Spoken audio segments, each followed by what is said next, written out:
sweet. So, as yoga teachers, there's a lot of unfamiliar names. The Sanskrit is hard.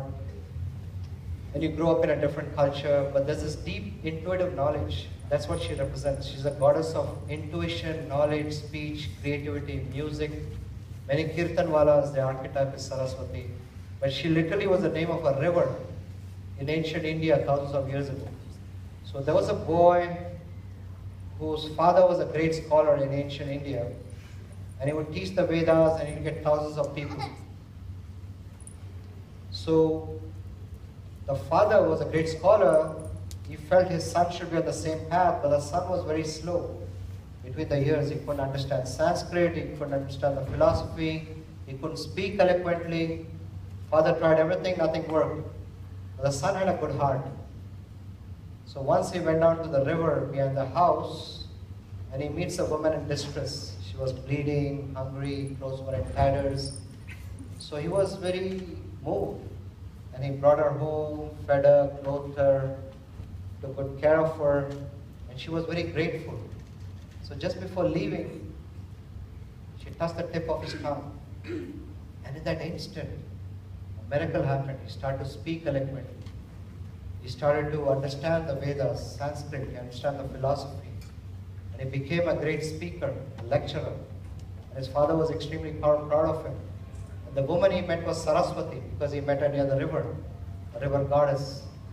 So Saraswati, as I said, when you speak eloquently, and some people have that gift, she dances at the tip of your tongue, that's what they say.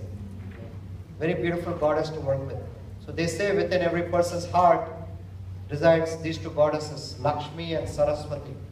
You never pray to Lakshmi alone. You pray to Saraswati for knowledge, wisdom, speech, and that makes Lakshmi jealous and she runs after you. So the Indians have always placed a premium on knowledge. But the story doesn't end. Saraswati has the power of vak, speech. And speech, you have to be very, if you're deep on the spiritual path, your words can literally influence events. And this is what happened. So Saraswati's consort is Brahma, the creator.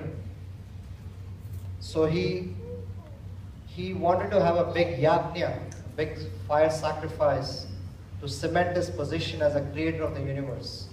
So he invites all the gods and goddesses, Shiva, Vishnu, Parvati, Lakshmi, etc. as attendees, as guests.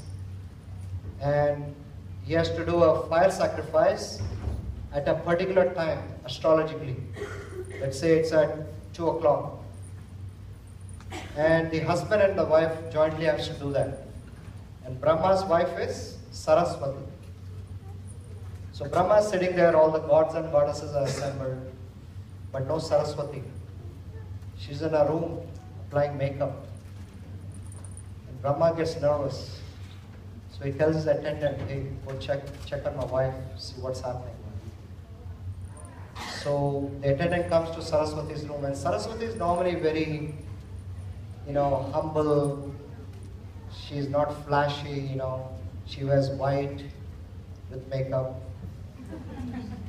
And she's not like sharp tongue, but you don't want to get her mad. That's the message here.